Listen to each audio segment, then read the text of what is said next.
섞었는데 2부에 해볼까? 네, 요나서 2장 1절에서 우리 10절까지 우리 한 절씩 하나님 말씀 교독하겠습니다. 요나가 물고기 뱃속에서 그의 하나님 여호와께 기도하여 이르되 내가 받는 고난으로 말미암아 여호와께 불러 아뢰었더니 주께서 내게 대답하셨고 내가 스올의 뱃속에서 부르짖었더니 주께서 내 음성을 들으셨나이다. 주께서 나를 깊음 속 바다 가운데에 던지셨으므로 큰 물이 나를 둘렀고 주의 파도와 큰 물결이 다 내 위에 넘쳤나이다. 내가 말하기를 내가 주의 목전에서 쫓겨났을지라도 다시 주의 성전을 바라보겠다 하였나이다. 물이 나를 영혼까지 둘러싸우며 깊음이 나를 에워싸고 바다풀이 내 머리를 감쌌나이다. 내가 산의 뿌리까지 내려갔사오며 땅이 그 빗장으로 나를 오래도록 막았사오나 나의 하나님 여호와여 주께서 내 생명을 구덩이에서 건지셨나이다. 내 영혼이 내 속에서 피곤할 때에 내가 여호와를 생각하였더니 내 기도가 주께 이르러 싸우며 주의 성전에 미쳤나이다. 거짓되고 헛된 것을 숭상하는 모든 자는 자기에게 베푸신 은혜를 버렸사오나 나는 감사하는 목소리로 주께 제사를 드리며 나의 서원을 주께 갖겠나이다. 구원은 여호와께 속하였나이다 하니라. 여호와께서 그 물고기에게 말씀하시매 요나를 육지에 토하니라. 아멘. 오늘 말씀 제목은 우리를 건지시는 하나님. 2주 전부터 요나서를 묵상하고 있습니다. 지난주는 우리 추수감사주일이라서 감사의 메시지를 저희가 골로새서를 묵상을 했고 다시 요나서로 돌아와서 오늘 요나서 두 번째 시간입니다. 우리는 이 요나서를 통해서 우리 현재 나의 영적 상태가 어떤 것인지 우리 영적 상태를 발견하고 더 나아가서는 하나님께서 우리에게 주신 사명이 무엇인지 그 사명도 발견하게 됩니다. 지난 시간에 제가 말씀을 드린 것처럼 요나서는 4장으로 되어 있는데 첫 번째 장은 은혜, 하나님께서 우리를 끝까지 추적하셔서 우리를 붙드셔서 쓰시는 그 은혜. 두 번째는 그 하나님의 손길 가운데 우리를 깨닫고 우리가 돌이키며 하나님께 나아가는 회개, 요나의 회개, 고래 뱃속에서 하나님께 부르짖으며 다시 하나님께 돌아가는 회개. 3장은 요나의 사명 감당, 우리가 어떻게 사명을 감당해야 되는가. 4장은 그 니느웨 백성들을 불쌍히 여기시는 하나님, 그 하나님의 그 은혜와 선교의 사명, 그 주제를 우리가 발견합니다. 그래서 오늘은 2장 회개에 대한 말씀이에요. 여러분, 우리가 앞서서 묵상한 대로 하나님께서 니느웨 성으로 가서 그들에게 심판의 메시지를 증거하라고 선지자 요나에게, 요나는 당대의 위대한 선지자였습니다. 요나가 예언을 하여 나라가 크게 번성하고 요나의 말 한마디에 나라 전체가 바뀌는 그런 아주 대단한 선지자예요. 그런데 하나님께서 요나를 불러서 니느웨에 가서 그들에게 하나님의 심판의 메시지를 전하라. 요나가 생각해 보니까 니느웨는 아수르의 수도인데 아수르는 지금 북이스라엘을 쳐서 멸망시키려고 좀 쳐들어오는 그런 나라란 말이에요. 그런데 그 원수의 나라에 가서 하나님의 말씀을 전하라니, 심판의 메시지를 전하라니, 그러면 그들이 회개하고 돌아오면 용서해 주시겠다는 얘기가 아닌가. 그런 말씀을 저들이 들을 필요가 있나. 그래서 요나가 어떻게 했습니까? 도망을 갔습니다. 요바에 가서 다시스로 가는 배, 다시스는 지금의 스페인이에요. 그 당시 팔레스타인에서 스페인까지 땅끝입니다. 거기까지 도망가면 하나님도 어떻게 하실 수 없겠지. 다른 사람을 불러서 전하시는 말인지 난 몰라. 난 도망갈 거야 하고 요나가 도망을 가죠. 그런데 하나님께서 큰 풍랑을 일으키셔서 배가 더 이상 앞으로 가지 못하고 헤맬 때 사람들이 다 이게 왜 이런 일이 일어났냐? 이 시즌에 이런 계절에 이런 풍랑이 일어날 수가 없는데 하고 나중에 제비를 뽑아보니까 요나가 뽑힙니다. 요나가 나를 물어 던져. 나 때문이야 하고 다 얘기를 하고 던지라 그러죠. 그래서 사람들이 요나를 물어 던졌는데 하나님이 큰 물고기, 아마 고래겠죠. 요나를 삼켰다. 그래서 오늘 그 뱃속에서 요나가 하나님께 회개하는 그 장면을 묵상합니다. 여러분, 요나는 하나님 앞에 고집을 피우다가 어디까지 갔느냐? 멸망의 자리, 절망의 자리, 완전히 망하는 자리까지 갔어요. 인생의 막바지까지 이르렀습니다. 그런데 우리 가만히 생각해 보면 하나님이 없는 인생은요, 사실은 다 요나 같은 거예요. 저는 편안하게 인생을 살았습니다. 뭐 넉넉하게 우리 집이 부자라서 뭐 잘 먹고 잘 살았습니다. 아, 그렇습니까? 아, 그런데 그 종말은 어떻게 됩니까? 아, 종말을 보면 다 늙고 병들어서 나중에는 정말 양로원 같은 데 가 있다가 거기서 절망 가운데 멸망으로 빠지는 것이 인생이에요. 불교에서 그러지, 생로병사, 인생을 다 따져보니까 태어나서 늙어가지고 병 걸려서 죽는 거다, 이거가 다다. 이렇게 인생이라는 게 원래 아무리 이 땅에서 잘 먹고 잘 살아도 마지막은 절망으로 빠지는 거죠. 암흑으로 들어가는 거예요. 저는 요즘에 이제 제가 미국이고 한국이고 다니면서 양로원, 요양병원 이런 데를 많이 다니게 됐어요. 우리 부모님들 때문에. 우리 장모님이 계신 미국의 요양원에 가보면 거기 그냥 한국 사람들, 미국 사람들이 쫙 앉아 있는데 몇십 명이 앉아가지고 정말 휠체어에 앉아서 쾌한 눈으로, 그러고는 아무것도 모르는 그런 노인들이 앉아가지고 거기 그냥 멍하니 앉아 있어요. 그걸 보면서 이제 곧 나도 저렇게 될 것 같은 생각이 드는 거죠. 또 요양병원에 보면 다 엎어갖고 누워가지고 그런 노인들을 바라보면서, 야, 내가 이제 늙어가지고 저렇게 양로원에 가서 아무도 없는 곳에서 혼자 누워서 정말 1년이고 2년이고 보내라면 어떡하냐, 이런 생각하면 정말 절망적이죠. 그런데 그때 생각을 제가 이렇게 해보니까, 야, 그래도 그때 하나님이 계시잖아. 그때 하나님을 바라보면서 주님하고 그 소망을 가지며 그 절망의 기간을 지날 수 있잖아. 그런 생각을 제가 했어요. 야, 그때도 정말 감사하고 웃음이 피어나오고 찬송이 나오고 그렇게 노년을 맞고 그 절망적인 순간을 희망의 순간으로 바꾸면 얼마나 좋겠는가. 여러분, 아무리 젊었을 때 잘 나가던 사람도 늙으면 다 그렇게 됩니다. 하나같이. 젊었을 때 잘 나갈수록 더 절망적일 거예요, 아마. 그런데 감사한 것은 우리 하나님이 계시다는 거예요. 할렐루야. 이 인생이 끝나면 그 다음 인생이 또 있는 거예요. 얼마나 감사합니까? 그래서 아무리 절망적인 순간을 만났더라도 우리는 하나님을 붙들 수 있고 그 하나님에서 이길 수 있는 것입니다. 죽음과 병과 고통과 치매와 뭐 별의별 게 다 온다고 할지라도 우리는 거기서 하나님 붙들고, 그리고 하나님 주실 영광의 나라와 영원한 생명을 바라보며 우리는 이겨나갈 수 있다. 이게 정말 예수 믿는 축복이에요. 할렐루야. 그리고 믿지 않는 사람이나 우리가 하나님으로 떠나는 사람들, 그 사람들은 바로 그 절망적인 그 상황이 하나님이 주신 은혜의 기회입니다. 정말 그때 이제 하나님께 돌아와야 되는 거예요. 더 이상 기회가 없어요. 하나님이 주신 절대절명의 기회다, 그 말이에요. 근데 우리가 예수님을 잘 믿다가도 우리 인생에서 정말 어렵고 힘든 때를 만나지 않습니까? 절망적인 순간을 만나지 않습니까? 여러분, 그때가 어떤 때입니까? 그때가 하나님이 우리에게 은혜를 베풀어 주시는 그 기회인 거예요. 그걸 붙들어야 되는 것입니다.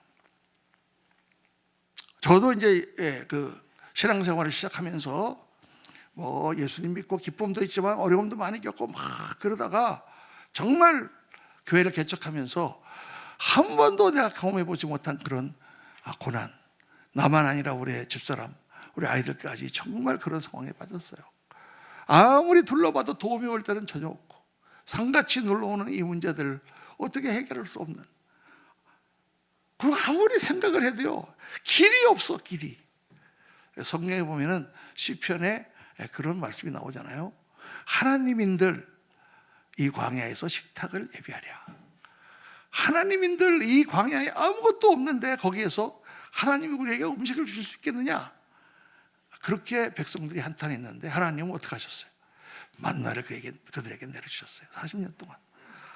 그러니까 정말 그런 생각이 드는 거예요. 하나님인들 어떻게 이 상황을 헤쳐나갈 수 있겠는가?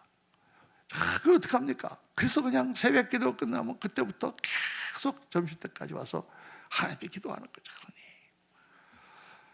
하나님 찬송하고 하나님 도와주세요. 하나님.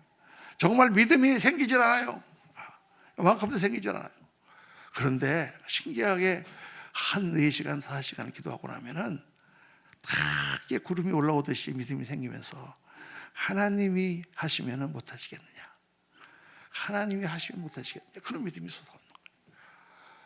하나님이 계신데 너 왜 이렇게 걱정만 하고 있냐? 그 믿음이 막 솟아오르면 요시, 영어로 일본말로 좋아, 그러고 그냥 하나님이 계신데 하고 벌떡 일어나는 거예요. 그래가고 나가서 쥐뿔도 없으면서 막 큰 소리 치고 할렐루야. 근데 나가서 보면은 뭐 상황은 전혀 바뀐 게 없잖아요. 그럼 다시 믿음이 확 쪼그라듭니다. 그러면 또 어떻게, 또 와서 그 다음날 아침부터 또 기도하는 거예요. 하나님, 정말 그런 암흑의 시간을 지나면서 하나님은 저를 강하게 해주시고 그 믿음이 뭐라는 걸 깨닫게 해주시고 하나님이 정말 살아계신다는 것을 깨닫게 해주시고 그 모든 과정을 다 이기며 우리 교회가 세워지고 변화되고 예배당을 사고 그렇게 지금까지 왔습니다. 할렐루야. 지금 제가 이렇게 멀쩡하게 살아있는 게 참 기적이에요. 기적. 여러분, 이 물고기 뱃속이야말로 요나에게 주어진 기적입니다. 여러분이 삶을 살아가면서 정말 답답한 문제, 안 되는 문제 그런 걸 만났을 때 거기가 지금 어떤 자리냐? 절망의 자리가 아니라 하나님이 여러분을 만나시고자 마련한 자리요. 그 자리야말로 우리에게 그 모든 것을 이기고 믿음으로 승리할 수 있는 기회라는 거예요. 기회. 고래 뱃속. 어떤 사람은 성경을 읽으면서 아니 사람이 어떻게 고래 뱃속에 들어가서 사흘 동안 사냐? 그건 말이 안 된다. 이런 것만 따지는 사람들이 있어요. 그런 사람들은 정말 성경을 뭔지 모르는 사람입니다. 지금 성경이 지금 뭐 사람이 고래 뱃속에 들어가서 빛에 살 수 있냐 없냐 그거 지금 얘기하려고 하시는 거예요. 하나님이 주시는 메시지를 알아야지. 고래 뱃속과 같은 우리 인생의 그런 상황 가운데 어떻게 그 요나가 거기서 하나님을 부르짖고 찾으며 거기서 빠져나왔느냐 이걸 지금 말씀하시려는 거지. 뭐 고래 뱃속에 들어가서 뭐 하루 있냐. 여러분 실제로 역사를 보면은 고래 뱃속에 들어가서 하루 이틀 있다 나온 사람이 있어요. 살아서. 그게 중요한 게 아니란 말이죠. 오늘 말씀 우리가 묵상하면서 우리가 정말 절망적인 상황 가운데 들어갔을 때 우리의 상황이 그렇게 우리를 압박하고 오랫동안 문제가 해결되지 않을 때 우리가 어떻게 해야 될 것인가를 여러분과 함께 묵상해 보려고 합니다. 오늘 말씀 가운데 굉장히 중요한 세 가지를 주님 말씀하시는. 첫째는 문제 가운데 하나님을 바라보라. 뭐 당연한 이야기죠. 당연한 이야기지만 정말 하나님을 바라봐야 돼요. 여러분 오늘 말씀을 보세요. 요나가 물고기 뱃속에서 그의 하나님 여호와께 기도하여 물고기 뱃속에서 하나님께 부르짖었습니다. 이르되 내가 받는 고난으로 말미암아 여호와께 불러 아뢰었더니 주께서 내게 응답하셨고 내가 스월의 뱃속에서 부르짖었더니 주께서 내 음성을 들으셨나이다. 주께서 나를 깊음 속 바다 가운데 던지셨으므로 큰 물이 나를 둘렀고 주의 파도와 큰 물결이 다 내외 넘쳤나이다. 하나님을 바라보니까 요나의 마음에 어떤 마음이 드느냐, 이걸 하나님께서 나를 이렇게 물속에 넣으셨고 나를 이렇게 고기의 뱃속에 들어가게 하셨구나 라는 것을 깨닫게 되는 거예요. 그 극한적인 상황 가운데서 하나님을 바라보는 거예요. 그 하나님을 원망하고 바라보는 게 아니라 그 절대절명의 순간에서 하나님을 붙들고 다시 내가 일어날 수 있겠다 하고 하나님을 바라보는 거예요. 사실 여러분 요나가 뱃속에서 뭘 할 수 있겠습니까? 아무것도 할 수가 없는 거예요. 거기서는요. 우리가 살다 보면 인생에서 정말 아무것도 할 수 없는 그런 상황을 만나는 겁니다. 병에 걸려가지고 탁 누워서 그 병상에 한번 누워보세요. 야, 내가 이렇게 건강하고 내가 이렇게 힘 있던 사람인데 내가 지금 뭘 할 수 있나? 아무것도 할 수가 없어요. 거기 누워서 그냥 하나님께 기도하는 것뿐이에요. 여러분 그 상황 가운데서 고통스럽고 정말 절망적인 상황이잖아요. 근데 그 상황 가운데서 우리는 어떻게 해야 되느냐? 하나님을 바라봐야 하는 거예요. 세상 사람들은 그 가운데서 내가 왜 이렇게 됐나 한탄하거나 아니면 뭐 하나님도 무심하시지 하고 하나님을 원망하거나 아니면 어떻게 하겠습니까? 에이 팔자소관이구나 하고 그냥 체념하거나 아니면 그냥 확 죽어버리자 하고 그냥 자살하거나 뭐 그런 거잖아요. 세상 사람들 반응이. 그런데 성경을 보면 하나님의 사람들은 그렇게 하지 않았단 말이에요. 저는 요셉이라는 사람은 정말 하나님께 사랑을 많이 받은 사람입니다. 요셉은 어떤 것이 위대하냐? 그가 족장이었지만 뭐 그렇게 대단한 부자는 아니었지만 정말 그 아버지 야곱의 집에서 잘 먹고 잘 살고 혼자 귀염을 받고 형제들이 시기할 정도로 색동옷을 입고 그렇게 호야호야 자랐던 아이가, 소년이 갑자기 형들이 그걸 팔아가지고 노예가 된 거예요. 제가 미국에 있을 때 그 워너브라더스에서 유태인들이 그 구약의 인물들을 가지고 영화를 만든 그런 영화가 있습니다. 아브라함부터 시작해서 모세도 있고 요셉도 있고 이삭도 야곱인가 이삭인가도 있고 하여간 그런 시리즈가 있는데 그걸 우리가 사가지고 봤는데 너무 고증을 잘해놨어요. 근데 그때 우리는 노예로 팔렸다 그러면 아마 노예인가 보다 이렇게 생각하는데 거기서는 실제로 그 모습을 해놓은 거예요. 끌려가니까 거기서 애굽의 노예 시장에서 바닥이 완전히 지륵바닥 같은 곳에 이 나무로 전부 다 이렇게 울타리가 되어 있는데 위에서 노예 장사꾼들이 보고 있고 그 밑에서 빨가벗고 떨어지는 음식을 주워 먹으면서 막 이러고 있는 그 노예의 모습이 막 나오는데 야, 영화로 그렇게 보여주니까 정말 리얼해요. 그렇게 된 거예요, 여러분. 그렇게 편하게 살던 아이가 갑자기 어느 날 이 노예 지옥의 구렁텅이 같이 거기에 빠진 거예요. 요셉이 어떻게 해야 됩니까 그때? 아니 어쩌다가 내가 이 꼴이 됐을까? 맨날 눈물을 흘리면서 찬양하면서 한탄하면서 그렇게 하고 있었을까요? 아니면은 막 이를 부스럭부스럭 갈면서 내가 이 형들을 내가 반드시 나가면 죽인다 그러고 분노의 에너지를 불태웠습니까? 아니면 나일강에 가서 퐁당 빠져 죽었습니까?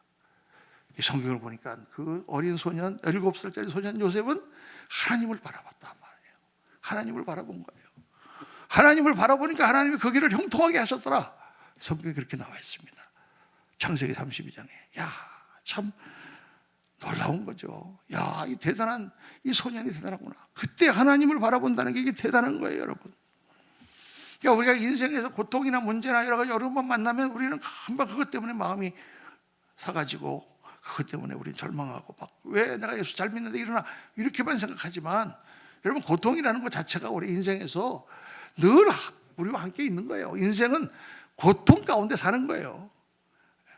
태어날 때 인생은 고통 가운데 여러분 애가 딱 태어났을 때 하야 할렐루야 그렇게 태어나네 봤습니까? 애가 딱 태어날 때 어떻게 합니까? 웁니다. 왜? 고통스러우니까. 엄마의 뱃속에서 따뜻한 곳에 있다가 갑자기 찬 공기를 만나면서 낯선 이 세계에 떨어지면서 으앙 하고 울면서 두 손을 쥐고 고통 가운데 태어난 거예요. 그래서 우리 인생은 태어나면서부터 고통과 더불어 태어나고 죽을 때 고통 가운데 죽는 거예요. 사는 동안 고통의 연속이에요.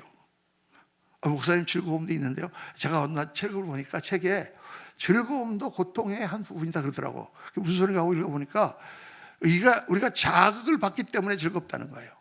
음악을 들으면 그게 우리를 고통스럽게 하는 고통이 아니라 귀청을 이렇게 자극해갖고 그게 우리를 즐겁게 하고 여러분께 살살 이렇게 만져주면 좋잖아요. 편안하고 그 만져주는 게 좋은데 어때요? 똑같이 하는데 그거를 세게 만지면 아프잖아. 문지르면 음악이 좋게 들리면 그 자극이 우리를 즐겁게 하는데 세게 음악이 들어오면 그건 고막이 터지고 고통이 된단 말이에요. 그러니까 고통과 즐거움은 본질적으로 같다. 근데 뭐가 다르냐? 양이 다르다는 거예요. 양이 적당하고 그럴 때는 우리를 즐겁게 하지만 그 고통의 양이 많아지면 그건 우리를 괴롭게 하고 힘들게 한다. 그러니까 그렇구나. 저는 이렇게 뛰기를 어렸을 때부터 싫어했거든요. 그래서 군대에서 하여간 매일 아침에 5km씩 뛰는데 매일 아침 죽는 줄 알았어요, 저는요.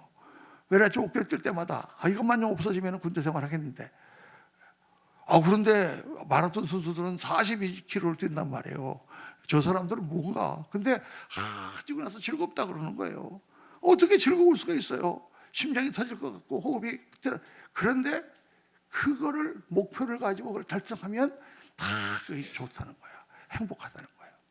그러니까 사람에 따라서 어떤 고통은 정말 힘들고 괴롭고 감당하지 못하지만 어떤 사람들에게는 목표를 가지고 그거에 대한 그 결과를 바라보는 사람은 즐거움일 수가 있는 거예요. 그래서 제가 그 생각을 했습니다. 늘 목표나 뭘 하면서 지금은 이게 힘들지만 이 다음에 오는 하나님의 축복과 상급과 영광을 바라보자. 지금은 이것이 어렵고 힘들고 이런 일이 있지만은 이게 지나고 나면 하나님께서 주시는 축복이 올 거다. 우리 집사람하고 같이 어려운 일이 교회에 생기면 할렐루야. 하나님이 축복을 주실려나 봐. 이 비가 다 그치고 나면은 맑은 하늘이 펼쳐지듯이 이 어둠의 터널이 지나고 나면 맑은 그런 세상이 또 열리지 않느냐. 그러고 나면 훨씬 그걸 이기고 승리하기가 쉽단 말입니다. 여러분, 절망 가운데 하나님을 바라본다는 것은 정말 우리에게 필요한 것이죠. 하나님을 바라봐야 됩니다. 어떤 문제를 여러분 만나더라도 아프고 힘들고 할 때 뭐 병원을 가고 뭐 이거 하고 막 그냥 가슴이 답답하고 그러지만 그러기 전에 그때 하나님을 바라보고 기도하시고 하나님 정말 이 가운데 하나님 나를 건지시고 이런 말미암아 나를 더 강하고 아름답게 만들어 주실 줄로 믿습니다. 그렇게 우리가 나가야 될 줄로 믿습니다. 어차피 절망 가운데 인간은 멸망하게 되는데 우리는 그 가운데 하나님을 붙들고 새로운 세계, 새로운 역사, 새로운 인생으로 우리는 나간다. 이게 우리 믿는 사람이 다른 거죠. 그래서 두 번째로 오늘 말씀은 하나님의 은총을 발견하라. 그 절망 가운데서 하나님이 우리에게 베푸시는 은혜를 발견하라. 하나님은 어떤 분이신가? 그분은 우리가 아무리 못되고 우리가 아무리 잘못돼도 우리가 돌아오게만 하면 우리를 다시 감싸 안으시고 치유해 주시는 하나님이시다. 성경이 말씀하고 있는 거예요, 여러분. 오늘 말씀 6절에 보니까 우리 같이 한번 읽어볼까요? 내가 산의 뿌리까지 내려갔사오며 땅이 그 빗장으로 나를 오래 먹었사오나 나의 하나님 여호와여 주께서 내 생명을 구덩이에서 건지셨나이다. 내 영혼이 내 속에서 피곤할 때 내가 여호와를 생각하였더니 내 기도가 주께 이르렀사오며 주의 성전에 미쳤나이다. 여러분, 산의 뿌리가 들어갔다는 게 산 속에 확 안에 갇혔다는 얘기예요. 그 나가려고 하니까 땅이 빗장으로 나를 막아가지고 나갈 수가 없다는 거예요.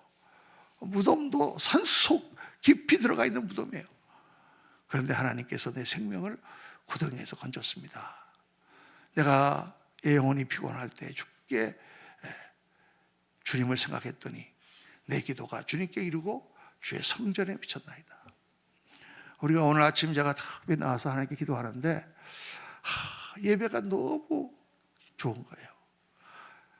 하나님께 드린 예배가 정말 좋은 거예요. 혹시 여러분 주일 예배가 지겹고 아이고 또 주일 왔다 이렇게 생각하시는 분 있습니까? 정말 예배가 없으면 어떻게 살아? 일주일에 한 번씩 하나님께서 우리를 모아주시고 하나님의 은혜를 부어주시고 하나님의 영으로 우리와 교통하시며 우리에게 하나님이 만나와 같이 하나님의 은혜를 채워주시는 예배. 여러분, 하나님의 사랑과 은혜는요 우리가 깨달을 수가 없는 사랑이에요. 우리 인간의 사랑은 있을 수가 없어요. 우리가 하나님 앞에 불순종하고 그렇게 막 하다가 하나님 정말 이거 도와주세요. 그러면은 여러분 그 기도가 하나님 보시기에 좀 괘씸하지 않을까요? 내가 그렇게 너한테 얘기해도 순종도 없고 대답도 않더니 이제 어려워지니까 와서 기도해? 괘씸하게 짝이었구나. 고생 좀 더 해봐라. 그렇게 하나님이 하십니까? 그러지 않으신단 말이에요. 아무리 우리가 삐뚤어 나가고 그래도 다시 돌아오기만 하면 하나님께서는 받아주세요. 참 이게 우리는 이해가 안 되는 거예요. 하나님은 예수님께서 하나님을 목자로 비유하셨죠. 어떤 목자입니까? 99마리 양이 있는데 그 양을 놔두고 한 마리 잃어버린 양을 찾아가는 목자예요. 당시에 정말 율법 사회 가운데서 가장 소외된 창녀들과 그 민족의 반역자인 세리들을 찾아가신 주님. 수가성에 5번 결혼하고 지금도 자기 남편이 아닌 사람과 살고 있는 그 여인을 만나러 사마리아 성으로 가시는 주님. 세리면서 사람들 욕을 먹고 키가 작아서 놀림을 받는 삭개오를 찾아가시려고 에리고성을 가는 주님. 여러분, 저 성경에는 그런 주님을 말씀하고 계세요. 오늘 이 동탄의 이 한 구석지까지 나를 찾아오셔서 나를 만나시. 하나님이 얼마나 바쁘시겠어요, 여러분. 이 세상에 수많은 수억의 백성이 하나님께 기도하는데 그런데 하나님은 그 골방에 나를 만나러 오신단 말이에요. 정말 우리가 상상할 수 없는 하나님의 은혜예요. 그러니까 서슴지 말고 주님께 나와야 돼요. 여러분, 주님께 나오는 것이 절대 부끄러운 것이 아닙니다. 내가 부족했습니다. 체면이 없습니다. 그건 하나님 앞에서는 그런 말을 할 필요가 없는 거예요. 그분 우리를 만드신 자고 우리의 실상을 아시는 분이고 우리의 본질을 꿰뚫고 계시는 분이에요. 우리가 변덕스러운 거 다 아시는 분이에요. 우리가 못된 거 다 하세요. 그분은요. 우리가 오늘 이렇게 충성한다고 하더라도 내일 또 하나님께 범죄하고 넘어질 수 있는 존재라는 걸 다 아시는 분이에요. 그동안 내가 충성 봉사 못했으면 다 괜찮아요. 그동안 내가 기도도 못해서 괜찮아요. 헌금도 못해서 괜찮아요. 여러분, 하나님 앞에 나와서 기도하고 하나님 앞에 붙들면 하나님은 은혜를 베풀어 주시는 하나님이신 줄로 믿습니다. 자, 이게 정말 우리 인간적으로는요, 이게 상상이 안 되는 거예요. 예수님께서 십자가에 달리셨을 때 두 강도, 아주 한 강도가 십자가형을 받았습니다. 그런데 그 중에 한 강도가 주님을 보면서 회개하면서 죄수여, 당신의 나라에 임할 때 나를 기억하소서. 예수님 뭐라고 하셨습니까? 그러니까 진작 좀 믿지. 죽어갖고 다 죽어가지고 지금 여기 강도짓 하다가 여기 와서 십자가 달라 돌아가실라 그러면서 그때 나를 믿냐? 이렇게 말씀하시지 않았잖아요.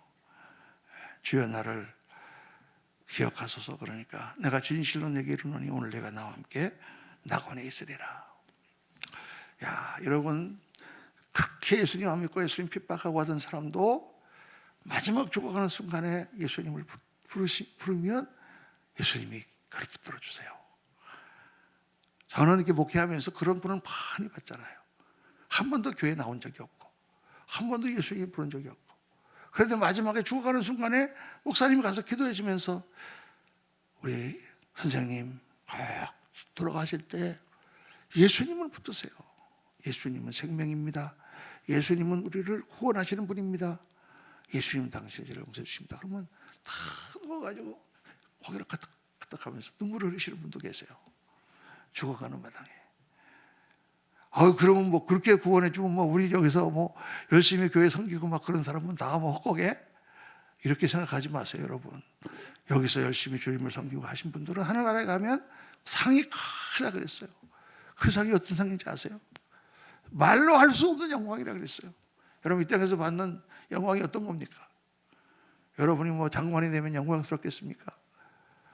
무슨 뭐 사법고시 합격하면 영광이겠습니까? 그런 영광이 아니라 말로 할 수 없는 영광이라 그랬어요. 그게 우리 예수를 믿는 삶입니다. 그래서 여러분, 그 하나님과 그 사랑의 깊이를 깨달을 수 없으니까 그냥 우리는 아무것도 할 수 없는 죄인 두 손 들고 주님 앞에 나옵니다. 전부여 의지 없어서 주 앞에 옵니다. 옛날에 정말 그 찬송 많이 불렀습니다. 시편 18절 2절 다 같이 한번 읽습니다. 여호와는 나의 반석이시요 나의 요새시요 나를 건지시는 이시요 나의 하나님이시요 내가 그 안에 피할 나의 바위시요 나의 방패시요 나의 구원의 뿌리시요 나의 산성이시로다. 나를 지키시고 나를 붙드시는 구원의 하나님. 여러분, 오늘도 어떤 상황 가운데서도 상관하지 말고 내가 한 거를 내가 차로 재지 말고 오직 그저 구원을 베푸시는 하나님, 그분을 붙드시고 나오시기를 예수님 이름으로 축원합니다. 세 번째 오늘 말씀 가운데 중요한 거 있고 굉장히 중요한 건데, 하나님께 약속을 하라는 거예요. 내가 어떤 문제를 놓고 지금 절망 가운데 있습니다. 하나님이 기도를 했는데 응답해 주지도 않습니다 할 때, 이건 실질적으로 하나님 이 문제를 해결해 주시면, 이 병을 낫게 해주시면 내가 이렇게 살겠습니다 하고 약속을 하라는 거예요. 약속을 하세요. 여러분, 제가 이걸 왜 강조하느냐, 오늘 말씀 보면 나옵니다. 유다가 거짓되고 헛된 것을 숭상하는 모든 자는 자기에게 베푸신 은혜를 버렸사오니 나는 감사하는 목소리로 주께 제사를 드리고 나의 서원을 주께. 서원이라는 게 뭐냐? 약속이에요. 약속. 내가 하나님께 약속했던 거, 하나님이 나에게 주신 말씀, 내가 그걸 갚고 내가 하나님 말씀대로 하겠습니다 라고 요나가 다시 하나님께 약속을 하는 거예요. 이게 중요합니다. 많은 분들이 하나님은 사랑을 베푸시는 분이다, 은혜를 베푸시는 분이다, 그러니까 기도하니까 우리를 구원해 주셨다, 이렇게만 생각하고 그냥 끝나시는데, 사실 이 약속으로부터 하나님과 나의 관계가 시작되는 거예요. 우리 믿음의 관계라는 것은 하나님께 약속하고 하나님의 약속을 믿고 그 약속을 하면서 그 약속을 서로 간에 이행하는 가운데 전개돼 가는 거예요. 이게 믿음의 삶인 거예요, 여러분. 그러니까 하나님께 돌아올 때는 반드시 새로운 마음으로 약속을 해야 돼요. 하나님, 정말 하나님, 지금까지는 내가 이렇게 살았지만 앞으로는 내가 정말 하나님 믿고 살겠습니다. 이렇게 약속을 하셔야 돼요. 그게 하나님 기뻐하시는 거예요. 왜냐하면 관계가 약속이기 때문에. 여러분, 관계는요 약속 가운데 이루어지는 거예요. 남편과 아내가 만나서 약속하고 우리 같이 살도록 관계를 그때부터 시작하는 거예요. 모든 관계는 다 약속 가운데서 이루어지는 거예요. 그러니까 하나님과 우리의 관계도 약속이에요, 여러분. 구약에 옛 약속이 있고 신약에 새 약속이 있어요. 그 약속을 어기고 우리가 하나님으로부터 버림받고 사람과의 관계가 끊어졌더라도 어떻게 합니까? 약속을 이행할 때 다시 신뢰가 회복되는 거예요. 아, 어제까지는 네가 그렇게 말을 안 했지만 오늘부터는 내가 약속대로 이렇게 하면서 그래, 너 정말 이제 믿을만 하구나, 이렇게 약속을 이행하면 신뢰가 회복되는 거예요. 그러니까 우리가 신앙생활하다가 넘어지거나 이렇게 떨어졌을 때 그때 다시 하나님께 했던 약속을 기억하고, 하나님, 그렇습니다. 내가 하나님 앞에 한 약속. 왜? 그 약속은 하나님과 나와의 관계란 말이에요. 믿음의 관계요, 그 끈이란 말이에요. 이게 하나님과 우리의 관계를 단단하게 만드는 우리의 믿음의 삶인 것입니다. 약속을 계속 지켜가는 친구들은 더 단단해지겠죠. 약속을 계속 깨는 친구들은 이건 친구가 아니야, 이렇게 되는 것입니다. 하나님과 우리의 관계도 마찬가지. 하나님 처음에 아담과 하와를 지으시고 에덴 동산 주셨을 때 약속하셨어요. 너 모든 것을 네가 누리되 동산 중앙에 있는 선악의 기준을 네가 갖는 그 열매는 먹지 말라.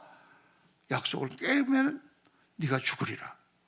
그 약속을 깨서 우리가 다 죄 가운데 빠져 하나님과 떨어진 거예요. 근데 새 약속을 주셨잖아요. 예수 그리스도께서 와서 우리의 죄를 다 지시고 예수 그리스도만 믿으면 너와 나와의 관계가 회복되고 새로운 약속의 관계로 우리가 들어가는 거예요. 예수님 안에서.